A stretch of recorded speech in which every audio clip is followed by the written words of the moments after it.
You know, like Aleister Crowley. Now, but with Aleister Crowley, and this is very important you hear this, a teacher can only take you as far as they themselves have been. And Crowley died as a drug addict in Hastings.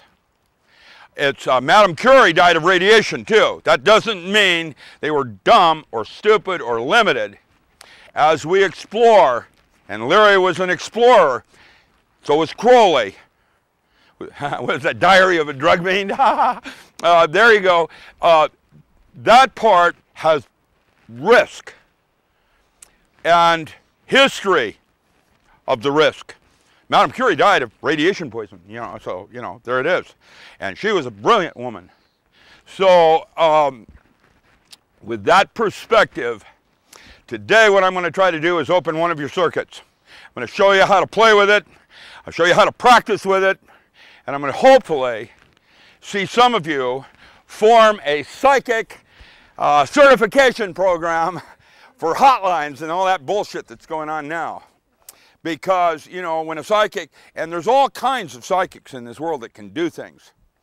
And most of them, because they're not internally aware, have misused some of their gifts in a self-serving kind of way. Now, you can't criticize them because they don't have the awareness yet. And so what you're trying to do is grok how you might take a gift and be able to unhook the demon instead that with clinging on.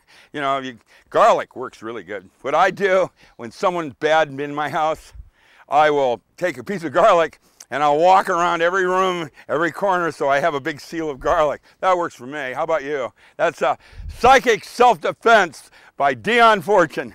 You know, you wrap your white light. It's all about your belief systems. How many people believe in extrasensory perception? Well, now we got something to go for here, boy. When SEALs would do it, maybe 2 out of 7. That's why the first SEAL unit was only 8 of us. The new SEAL units are all bigger. There was 8 of us, and we were little monsters. No, I got some stories. I've got, you know, memories. You know, there's no bone, and you know, we've been places, saw things, and now know how to see the fruit in the trees. Look at that red over there in those trees.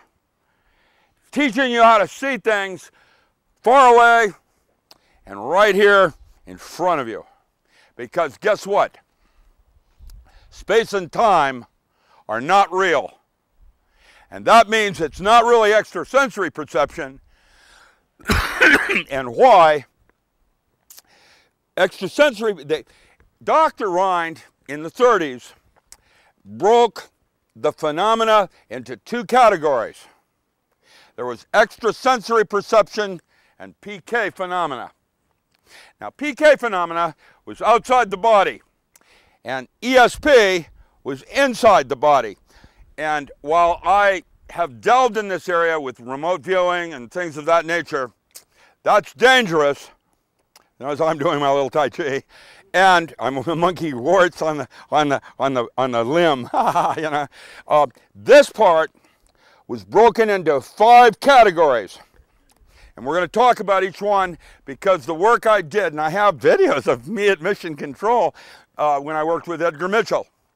Now, this category, and this is what we're going to talk about today. We're not going to deal with that at all. That is possibly Martians trying to do us. So we're going to talk about ESP. If you do this, you can change everything. And that's why we'll start with the first steps. It's broken in 5 categories. I'm going to name them, and then I'm going to talk about each one. There's clairvoyance,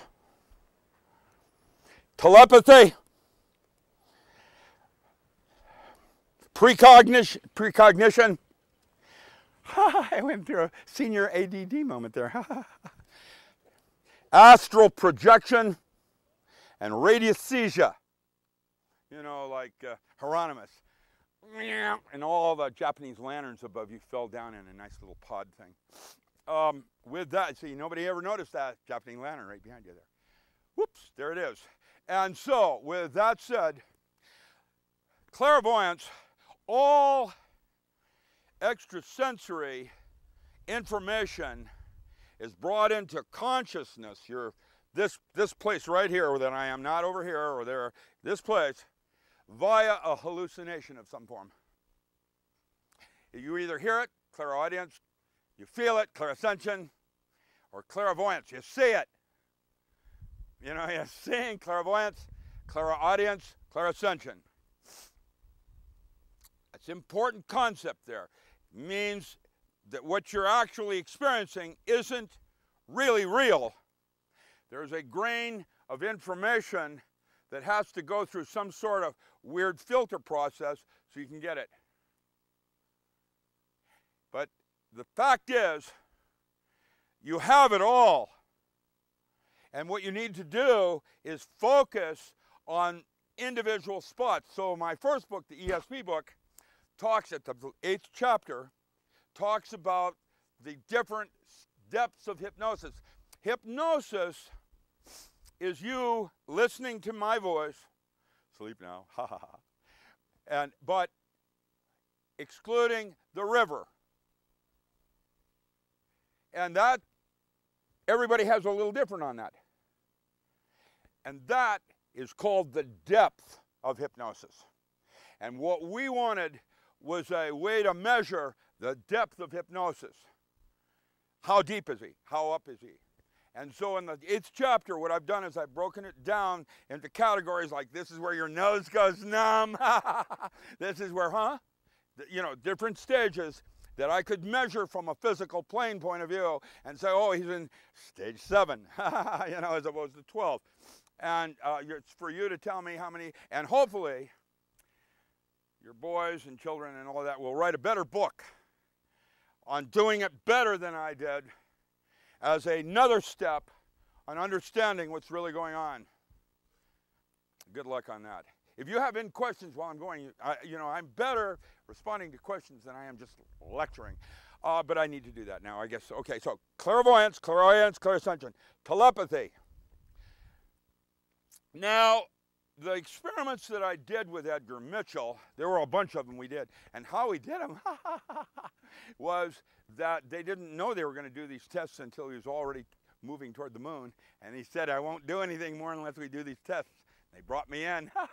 That's how we did it. He blackmailed to get these tests done because this was the first time in history we had an ability to put space between us, distances, so we could measure time, you know, how long it took. This was the first time we had an option to put big things in front of us, blocking it like the moon. You know, it was an opportunity to do some serious testing that we couldn't do on Earth. We had done things with James Hurtak and some of the others, you know, out of Chicago, but we had not, I'm just kidding, I have to do that. I wouldn't want to get too serious, you know. Hurtak is one of my friends, you know, I know these people. We came out of the 70s, early 70s. I met Hurtak in 1970 in New York City Dr. Stanley Krippner was the one that introduced me. Bill Tiller was there. That's where I first met Bill. That's where I met a bunch of them. Mitchell, he was there. My paper at that conference was on Carillion photography. I had busted the fact that you could, and that's led me to write the holographic concept of reality. And so Wiki now is giving me the credit over Preram and John Boehm, because while Talbot didn't have me in his book, that's because I was top secret at the time I was doing it. Plus I was teaching at Evergreen, I can't believe it. You know who I had students, one of my first students at Evergreen was Fred Allen Wolf, Jeffrey Mishlove, blah, blah, blah. I had a bunch of students back then, and I'm hoping that you guys make me proud. No, I hope you make me proud. I'm just the first of a number of steps. You like those pods? Just cut them off and stick them in a vase and they'll be good. That's how you do pods. Telepathy, well, before I can talk about telepathy, I have to talk about the Apollo 13 mission. When Mitchell, we were able to see how James Hurtak and several others worked with me on this, with Mitchell. This was all that big program we did. I don't know how many people are familiar with that program. And they have it on TV, you know, with what's-his-face playing Edgar Mitchell. Well, it was the Apollo 13 mission studies and the ESP studies that happened on that mission. Oh, well, there's a little history thing you might want to check out. It'll be all over. It's in there. Now, what we did, what we were able to discover is, I didn't know what to call it, so I decided to call it PSI energy, psi energy. What I'm going to try to do, hey there, morning. Carrie Cassidy, thank you for making all of this. This is Carrie Cassidy. Yeah. She's crazy. No, man. I'm not even going to talk about last night. Medic! Missing time aliens. What? You have no idea. So with that in mind, what happened was when Hurtak and Mitchell were working together, I was running the whole thing at Canaveral. And I was Navy, Intel at the time. And I had a couple of my brethren, military, and we did this series of experiments, and what we discovered, psi energy, apparently, and we could reproduce that, was independent of space and time. That means that we were dealing on something more fundamental than space-time. We were dealing with a subset that was more real than our illusion of space-time. Your concept of time, for example, is, Robert Ornstein says, it is a duration of consciousness. It is the way you wrap proteins and the fact that you have two brains and you have a little bottleneck down there, and so to move it around in a holographic system takes time, or the illusion of it going from one place to the other with little signals going and moving the memory and the wrapped proteins and so on, microtubule. And so, yes? Well, we're going to show you right off today. That's my mission today, is to have you walking away better than you were right at this moment, and with a program or protocols that can make you like, where do you want to go? Huh? Well, that sounds like Mission to Mars. Yeah, nice ride. It's all in metaphor. If you think, I mean, I can give you a bunch of examples of where time is an illusion, but I did that a long time ago in Chicago, and that paper was called Time Distortion, or I never knew there were corners in time until I was told to stand in one. And it's important to concept, because in the boxing world, one of the things I taught my SEALs was not Tai Chi, but how when they were boxing and you're coming into a box, where when someone would throw a blow at you, you could come back and have the perfectness of the roundness to come in and do him. And, you know, where you're going to hit him hard. And you can do that, and that's I think, power tool number 5, where you use breathing to change your perception of time, where you're almost hallucinating. You're hallucinating, but you're able to do it so that you're able to have that movement, precision. And that's the difference between being world-class and normal. The ability to control your breath. And my Sifu, before I had 18 years of Hangao, you know, where you're boxing, you slap jab, you know, you're about to take out his nose.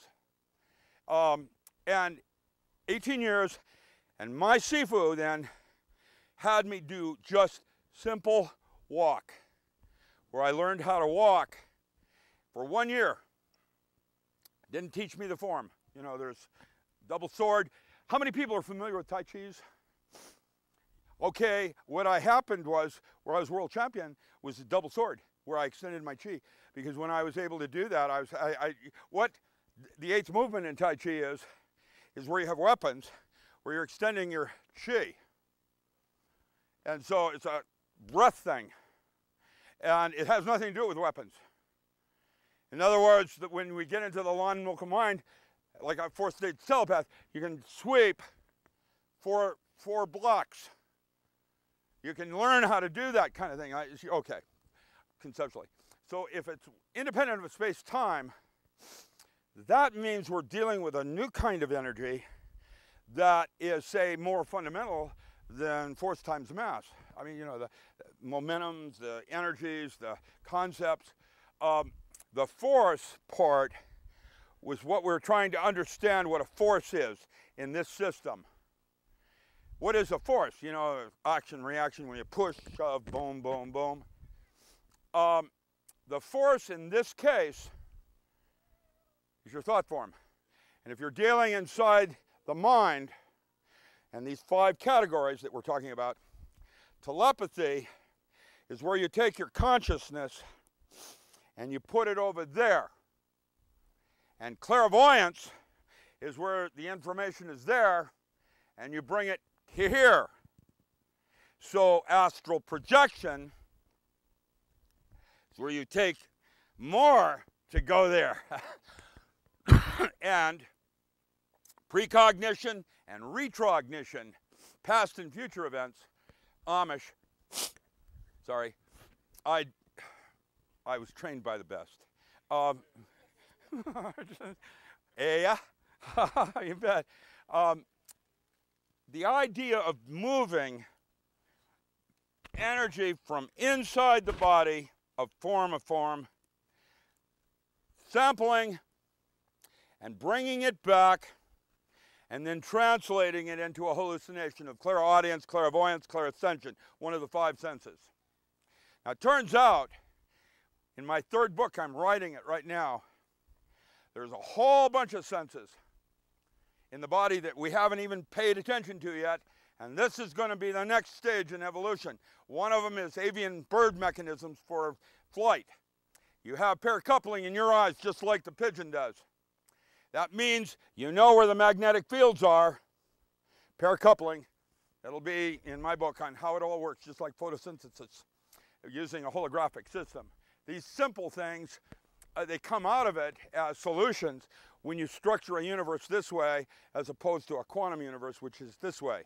And they're both not right. They're models like Hilbert space. The way we do it in physics is that we were going to do the equation of motion for an electron around an atom. And while we can do that, for one electron, the quote many-body problem is impossible. That's where you have 2 doing their things around the nucleus. And of course, you know, when you get up into uranium, which has it's impossible. How do you solve those equations? What the physicists did is invent a thing called Hilbert space. It's a little simple universe, has little rules, and and then solve the problem there, and then, like ESP, translated it back into an approximation. And so the approximation isn't exactly correct, and that's the fine-tuning thing that you're going to do. And it's a resonance thing. And actually, it works with holograms where you're doing it here, and then pretty soon you're a 0-point energy where you're just in sync. Good luck. Because once you get that place, I'm not there, you're not in conflict with anything. That's what a saint is. That is the first definition of what a saint is. They're not in conflict with anything. That's how you tell if this guy's a spiritual leader. He's a 4th plane or 5th plane mystic. You start by measuring his length, girth, and width. Same thing with your mind. And you all really probably can do what I do even better than I do. Why? Because I'm still a little 4-year-old. And you're, what, 9 now or something like that? Yeah. And so there it is. I feel that my gift was to get it like a little kid. Then I got it at age 68. And so I'm going to show you my picture of Mom. And how that's how it's going to be. And then you're going to be able to do some real artwork with it. And I'd like to see a certification program started on extrasensory perception like we do now with hypnosis. Back when I was doing this, hypnosis wasn't believable. And ESP, like Matt, doesn't want me to use that word, doesn't want me to use magic. That's okay with certain people, but you know, in the world of things, in order to be a Carl Sagan or something of that nature, you know, I have to be very careful on your belief systems and your assumed truths. Oh, by the way, Alan Watts said that if you touch that again in one moment, that little pollen that just flew off, you will experience a moment of infinite bliss. It will only last one moment, and then you'll forget it. That's Alan Watts. I loved Alan Watts. He was a very good, cool guy, man. His last teachings, by the way, were up at Cold Mountain Institute in a little tiny island on Shaw Island that's up in the San Juans, part of Vancouver Island in Canada. It's right up near Denman Island in the inner straits of Juan de Fuca. I taught with him in his last years because he didn't have the Buddhist forms of the Chinese forms of Buddhism, and he wanted to have a broader balance of what Buddhism was, which I don't have a clue either. So we were in, you know, neither of us had clues. We were just trying to talk about it. Well, that's why. Do you know what the largest religion in the world is right now? It's not Catholic. Huh? Muslim. Kill them all. Let God sort it out. Sorry. What's that? No, but I got it. Thanks, John. So, with all of this said, I guess what I'm trying to say is once you get the idea that you already have this information in you because of all these other avian bird mechanisms, you're dialoguing with the earth right now. What I call voice of the silence, or the, not voice of the silence, that's a Shabbat. What I'm talking is voice of the planet. I was working up too high, sorry about that. We'll get to Shabbat next course. Sound current. When you get talking to the earth, how many people know what Schumann's resonance is or have an idea of it? For those of you who don't, it is not changing. It can't change. It's a physical constant. It isn't about man and harp and, you know, whatever. It isn't like that. It's a geometry like Titan has a Schumann's resonance. All planets have a resonance. This has to do with lightning strikes at any point on the Earth and a reverberation that happens in the ionosphere that has to do with the diameter of the Earth, how many discharges are happening, blah, blah, blah. And Schumann's resonance is at 8.3 something or other cycles. That's Dr. Hainsworth out of Perth. And really, it's talking to you because you have today evolved. That's a time thing, so how does that all work? Yeah, exactly. See, I'm going to have some problems back and forth in the metaphor. But your heart has an aortic arch, and that aortic arch has a certain length to it that terms of your heartbeat, ka-chomp, ka-chomp, and it creates a stochastic pressure on your cranium, which is this big gel of liquids and, you know, rubber and crystals. They press it and it lights and boom and it zooms and it, you know, it's gel. And it's, okay, and so there's things that are going on that make the body is like an antenna with a big crystal on the top of it. Exactly correct. And what's happening is you're dialoguing with everything around you. The Schumann's resonance, this stochastic pressure, has evolved to be precisely the same at middle theta, where you do your most healing. That's why when you're sick, you go down into a fetal. And what you're really trying to do is in lower states than alpha, where you can tap into ions and cell salts moving through your body most efficiently. And once you learn how to do that, I can teach you how to do things with meditation and regenerating nerve tissue. There's all kinds of possibilities once you take control of your mind. And it's not, you don't take control of it. It's like Simon says, you can go halfway to the door. You'll never get there. You know. So before we could even talk about mind control, we have to talk about what the mind is itself. And there's a lot of models out there, you know, of different things. I did the first one, which was called embryonic holography. Once we had that concept, then we knew about microwave and some of the other base frequencies that we have dosimetry on our body on. The body has different kinds of you know, cells, thicknesses, you know, compactnesses, bone, to be soft metal, soft tissue. And so with that said, these resonances are going on through your body and they're dialoguing with all of you. And that's what you're feeling with me right now, is because I've been skilled a little bit to be able to transmit so that it isn't about my words. It's when you see it in your mind's eye. Once you've got it here, there's no need for physics. It's not about physics any more than your wife when she puts the key in the ignition and goes, vroom, you know, and has certain behaviors for rituals that she does. And she doesn't think about an internal engine and how it's combusting, and, you know, she doesn't think about that part. She has a ritual. That is called cybernetic anthropology. That's a term that needs to be talked more with Laughlin, D'Aquili, and McManus. They're brilliant in these areas. And this is what I'm hoping will happen, is that some of you will branch into the second stage that I haven't even dealt with, where I'm dealing with the individual, and then we move to the next of small communities. I have a concept of the way man can live like Aborigines, where you do not have to give up your technology. You can actually improve it like they did in Greece, you know, where it wasn't about things, it was something more. That's a good word, something more. Yeah. Okay.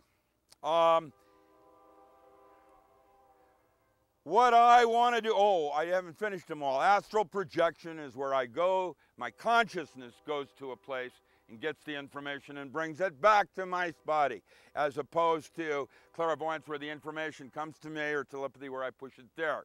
Now we have a fourth one. We did time, does the same thing. In other words, the precog thing is the same thing of those, only with time doing in this way. So you got space and time. Now, the last one, radiesthesia, is the one that Hieronymus and others tried to understand, where they could use the bones, something external that would convey information back to them. Dowsing, you know, dowsing. Radiesthesia, where you're using an external tarot cards, the bones, you know, where it tells you something. I'm sorry? Absolutely. In fact, because I wrote Power Tools with a whole thing around the I Ching on Power Tools, what I did is a power tool is when you take a super thing, like ESP, and you marry it with something else. And let's say, the food, okay, we're doing food categories. I got cordyceps, and then I do transfer factor. That forms a diagram But I've got 6 other pyrolytic clay, blah, blah, blah, blah, you know, that you can form a hexagram for the 64. And there you go with Fibonacci again. It gets better and better. You're going to love this. You know, because actually the 8 memes is 7 chords in an octave. And the octave is what, as above, so below. Because a hologram is not about space-time, it's about information. And information is just like space-time. It has a way of folding in on itself and coming out of itself. We'll call those fractals. That's the meth. Gabor did those originally, and then Glick with Mandelbrot, Julia, and May patterns. There's a series of different kinds of generators. And what a generator is a thing that goes, that's you. Okay, and what happens next is the next you, and you have a cascade of them. And so the first one, working on the physical plane, might be, and you can dialogue. And then you have unity, or union, or what we call self-realization, where you're using the other 9/10 of your cerebral cortex. By the way, just for the record, you're only using 10% of your cerebral cortex right now. And when you start using these exercises, we've observed that you move it up a little bit because you start using parts of the brain that you haven't normally used. Why did everybody like Mozart?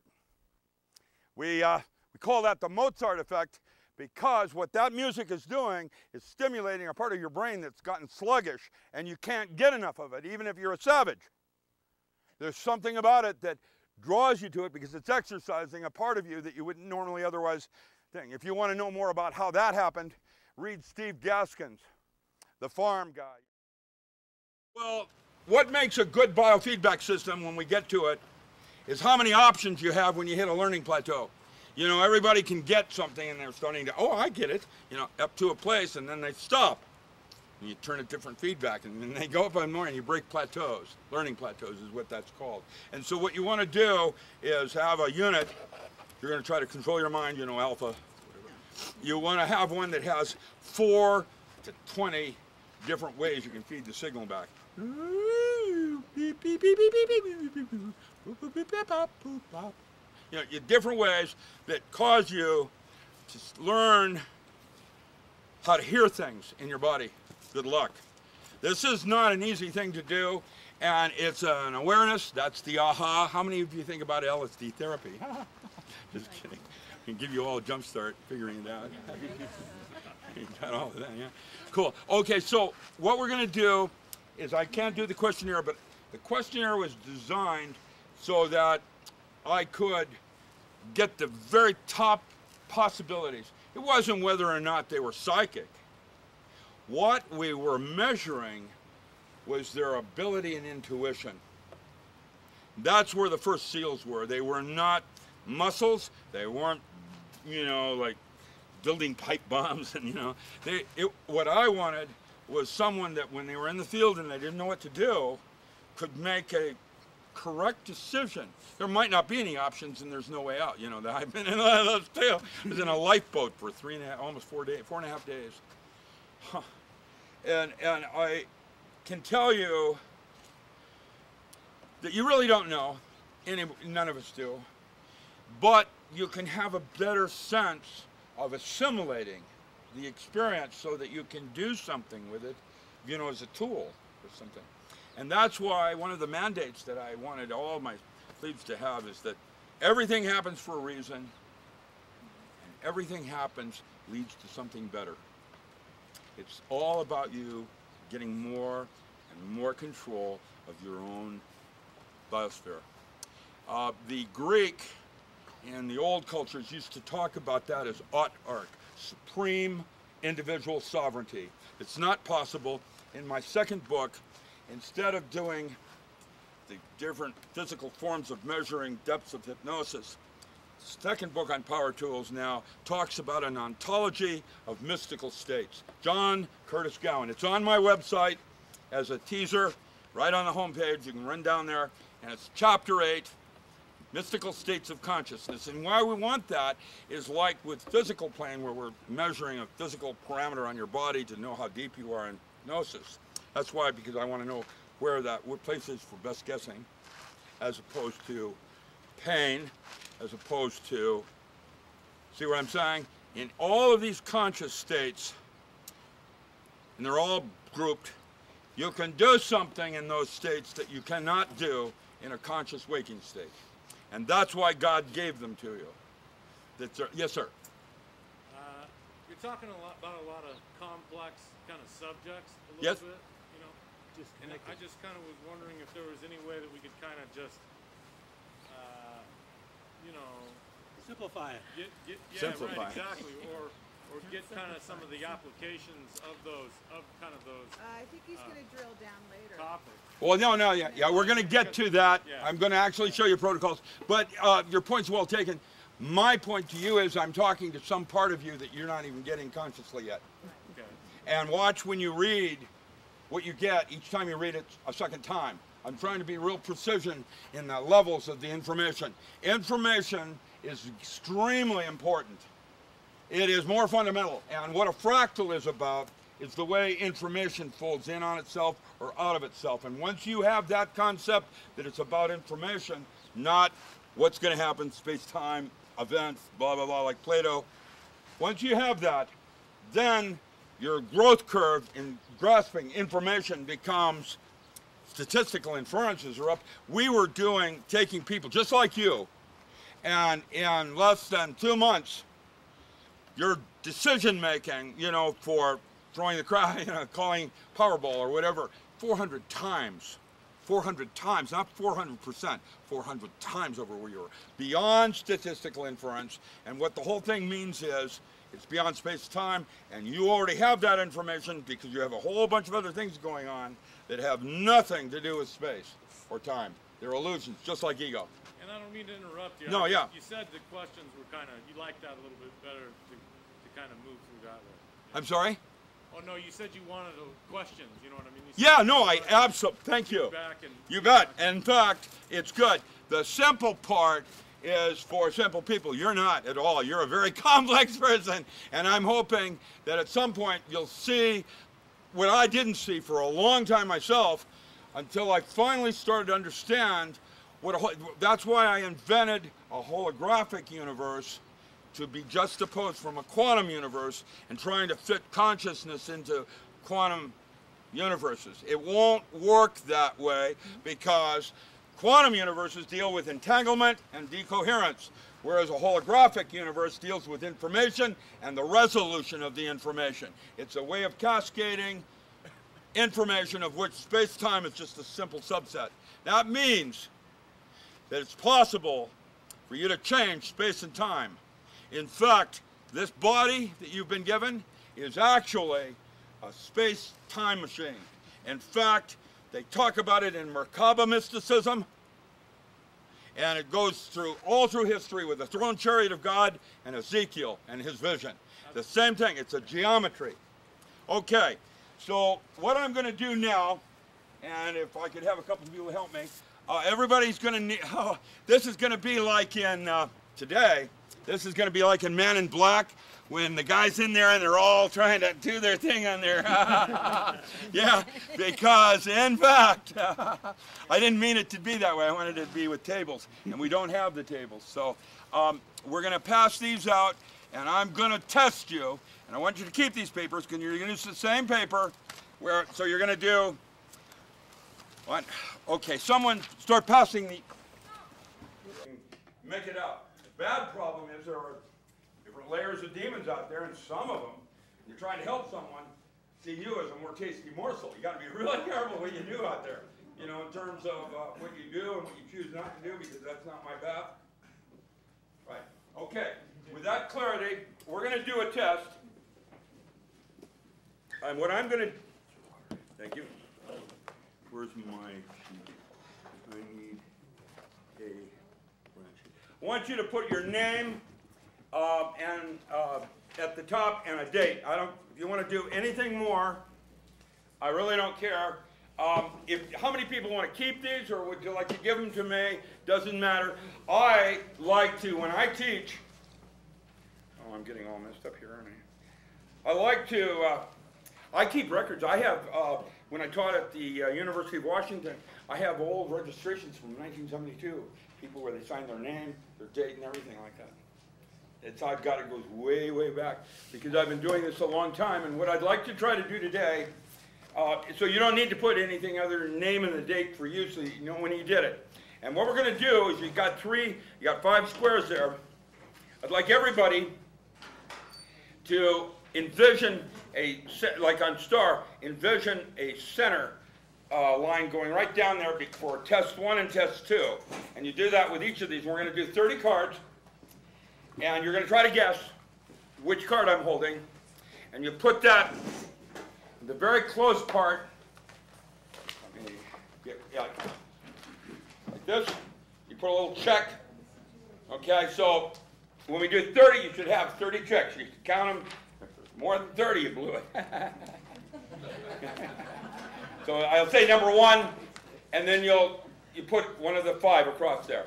And realize that you're going to put 3 more marks on that page, because the second mark you're going to put on that page is the correct thing. Okay? So if you had an invisible line going down there, you have your answer, and then you have the correct answer. And then we're going to do it at the end of the day where we do the same thing. Got me? Yep. Okay, everybody's cool. All right, then, and hopefully we're going to have some killer psychics in here that I'm going to want to do the next layer with. How do you feel about LSD therapy? Just kidding. We'll show you how to get there. Okay.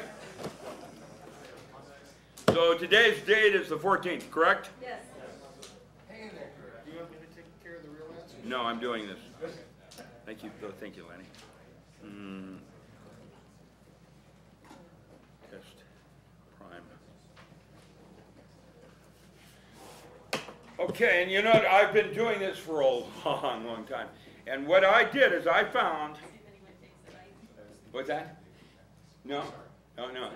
No, you're not. Yeah, but it's okay. So what we're going to do, survey says, what's the first card? Number 1?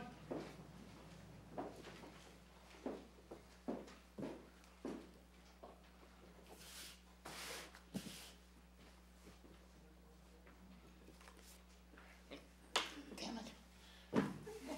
Well, I'm flustered. Okay. Number 2? No, wait a minute. We're going to start all over. What? I've got some stuff in here that doesn't belong in here. Got mixed in. Yeah, I know they are. They're mixed in, and they got mixed in. They're not, I thought something was, hold on, just, yeah, no, they got mixed in. There were 2 things in here for different tests. So should we? Yeah, forget it. We're going to start all over. This, yeah. I'll get it right. Bogey, we have the first one done. What was the first one? I'm sorry? What was the first one? It was nothing is what it was. It was a square, but it wasn't. I But, put square. I want to keep it. Now, I've got to do confirm again. I just made this something.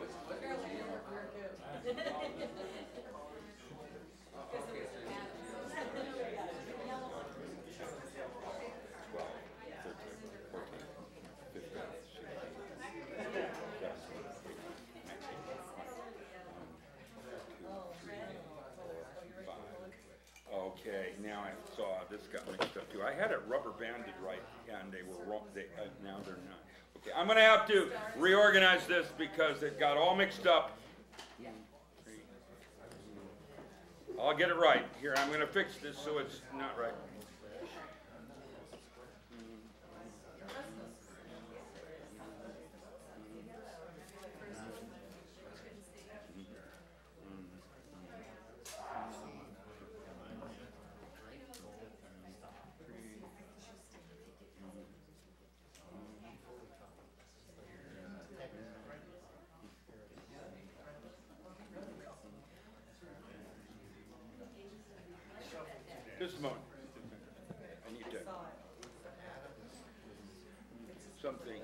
I had it organized.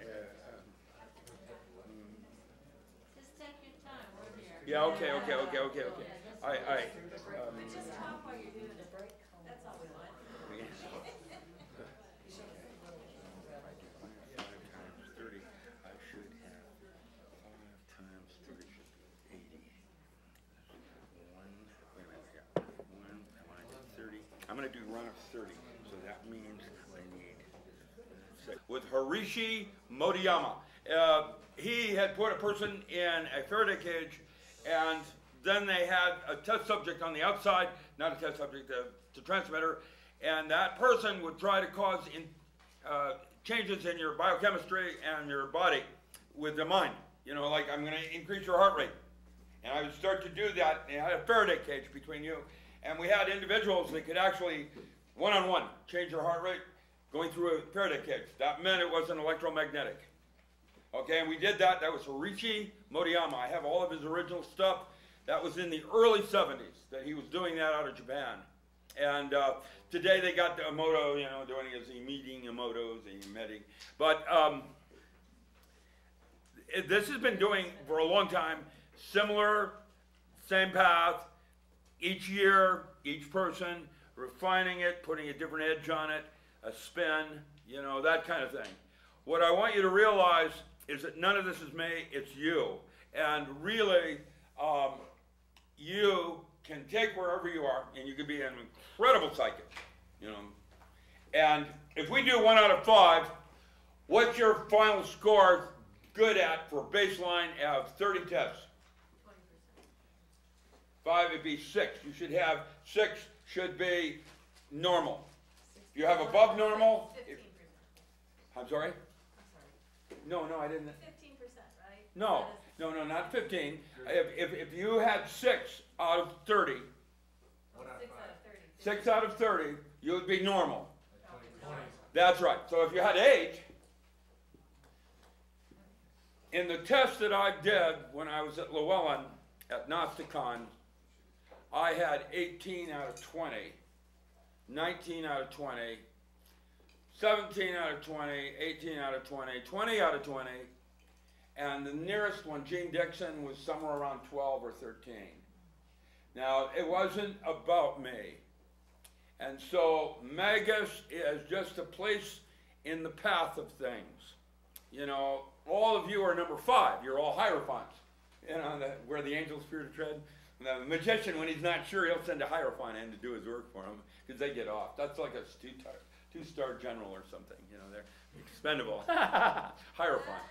I'm just kidding. It's a metaphor in how you use the tarot cards. By the way, I have written a book on tarot. It's called Pantheon, Archetypal Gods in Daily Living. Oh, well, guess what? There's 28 chapters in the big city. That means that what the Greeks did, I use the Greek pantheon over several other of the possible pantheons that you could use, because their imaging and symbolism is more human. You know, if you're dealing with Egyptian, it's hard to figure out who Ra is. You know, I mean, in terms of personal relationship to it. Whereas, you know, Psyche at the Well of Souls, now, or Persephone, having to go back into the underworld. These myths are recurring in our life stream. And if you can but recognize which paths you're, in psychology they say that you're either possessed or you're complexed.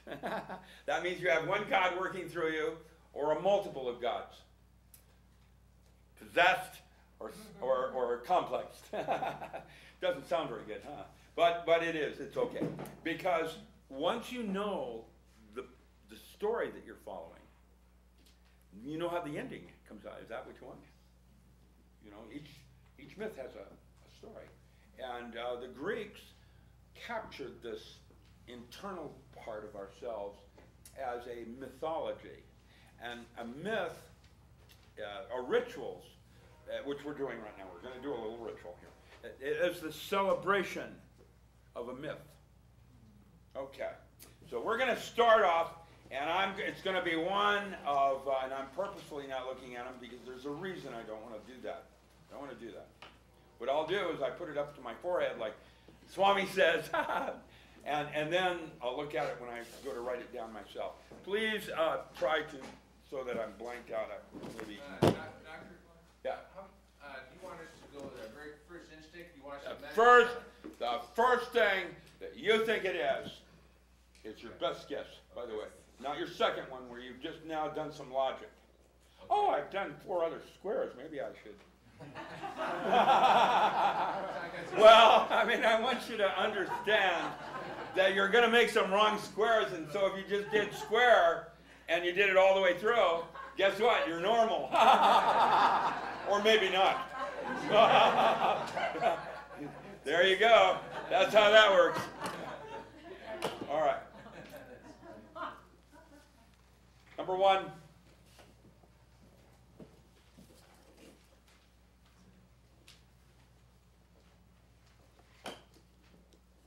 Number 2.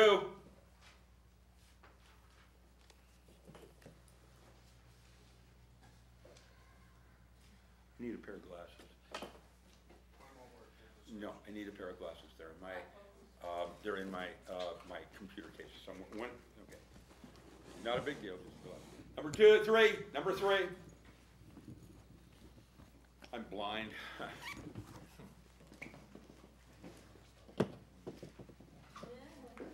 Perfect. Thank you. I'm actually. Oh, that's perfect. Thank you. Number 4.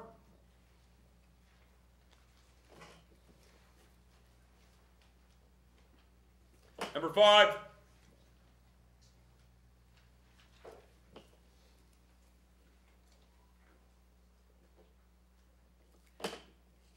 Number 6.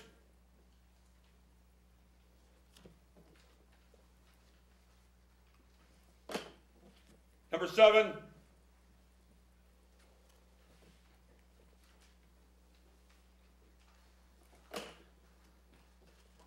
Number 8.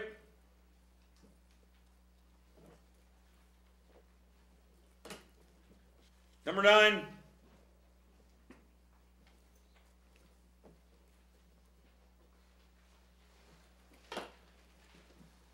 Number 10. No peeking.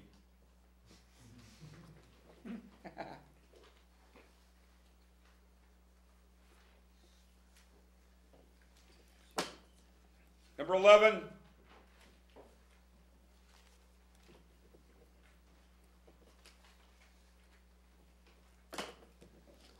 Number 12.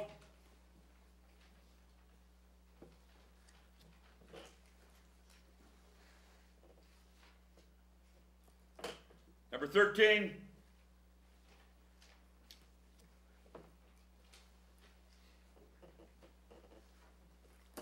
Number 14.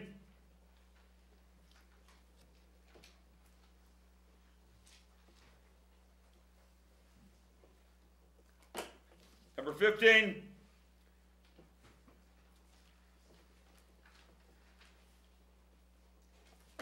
Number 16.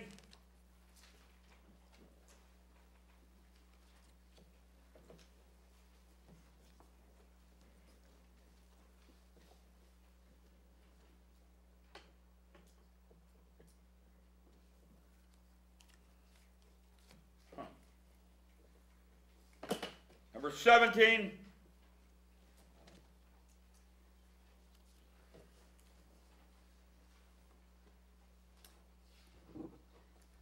Number 18.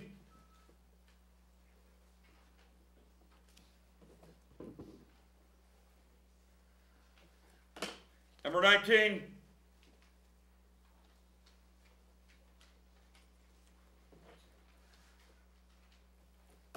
Number 20.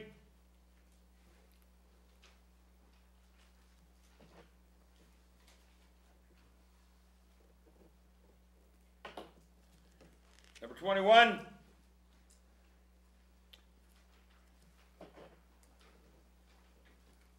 Number 22.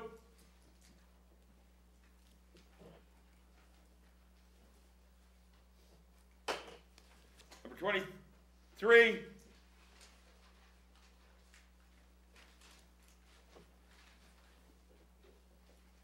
Number 24.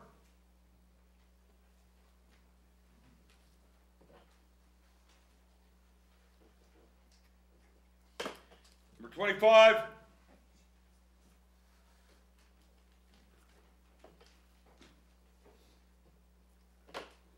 Number 26.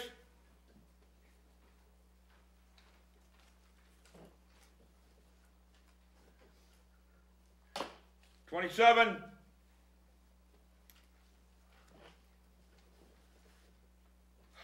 Number 28.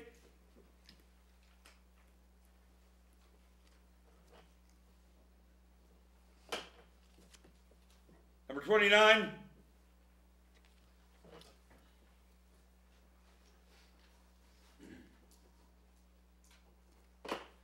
And 30.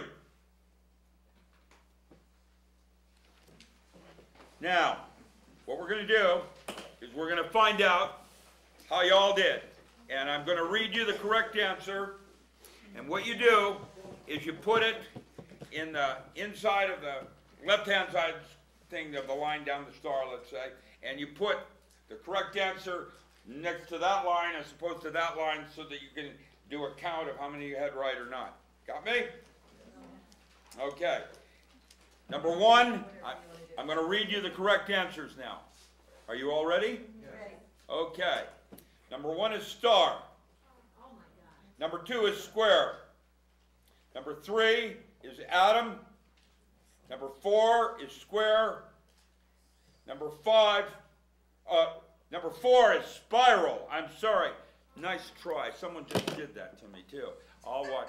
No, it was not me that did that. Number 4 is spiral. Number 5 is square. Number 6 is atom. Slow down. Too fast. You lost me. Which one do you want me to start back on? 4. Number 4 is Spiral. spiral. Square. Number 5 is square. Number 6 is atom. Number 7 is circle. Number 8 is atom.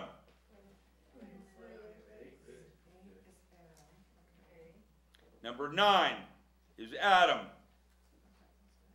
Number 10 is spiral. Number 11 is circle.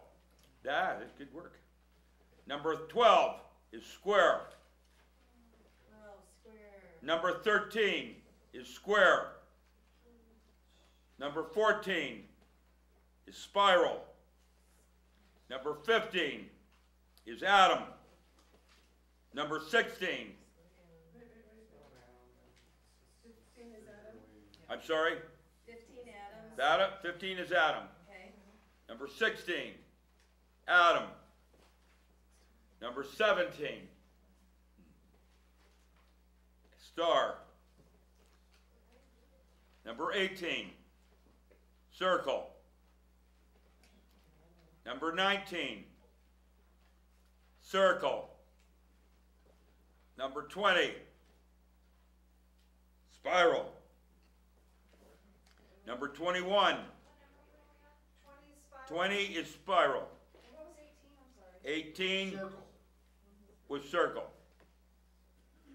Number 21, star.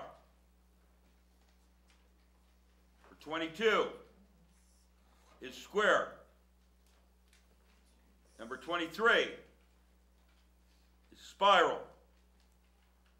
Number 24 is star. Number 25 is spiral. Number 26, circle. Number 27, star. Number 28, star.